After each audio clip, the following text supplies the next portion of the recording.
abụ m onye Igbo. Ife ji mara anyị bụ ịgba mbọ.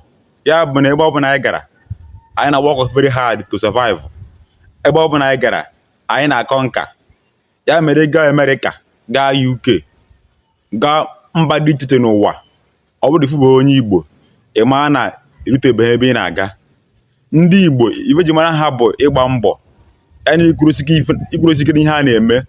Ha bụ ndị na-agharịpụ. Ha bụ ndị na-eme ekwu na agaghị eme ya. Ha na-akwụrụsi ike, gbasaa mbọ ike, survive. Onye Igbo, ọ na-eme achọ ikpe ekpere. Before anyị akpọkọ chi anyị na-ewepụta ọjị wee kpee ekpere wee kpọkọ chi anyị. Ebe ọ bụla ị batara fụ na ejighị ọjị ekpe ekpere ebe aha, ị ma na ndị agha bụ ndị Igbo. Ife ji mara ndị Igbo bụ achọghị n'ikpe ekpere fa wepụta ọjị kpọọ onye bụ onye isi n'ebe aha na-ekpe ekpere aha, ọwa ọjị iji kpọkuo Chukwu bi n'eluigwe. Ya mere m onye Igbo. Abụ m onye Igbo. Ọ na-eme anyị chọọ ịlụ nwaanyị.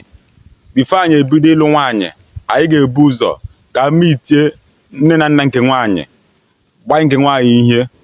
Ọ bụla nke nwaanyị kwete, agbakọ ụmụnna kwụọ ụgwọ isie. Nwa ya ọbụla ịfụrụ n'obe nwoke ọbụla akwụrụ ụgwọ isie, ịma na onye aha alụbeghị alụ. Anya ọbụ ndị Igbo fe kpọrọ nwatakịrị nwaanyị from be nna ya, ya akwụ ụgwọ isie. Ya mere gị onye Igbo.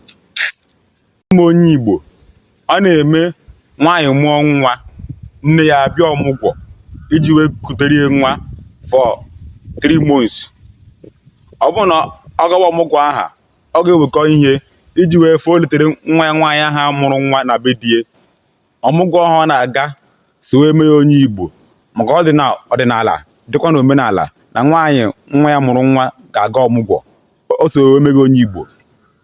Abụ m onye Igbo. Anyị na-akwanyere ndị tọrọ ya atọ ugwu, na-akwanyere ndị nna anyị ugwu. Ya mere anyị ji akpọ ha by their name.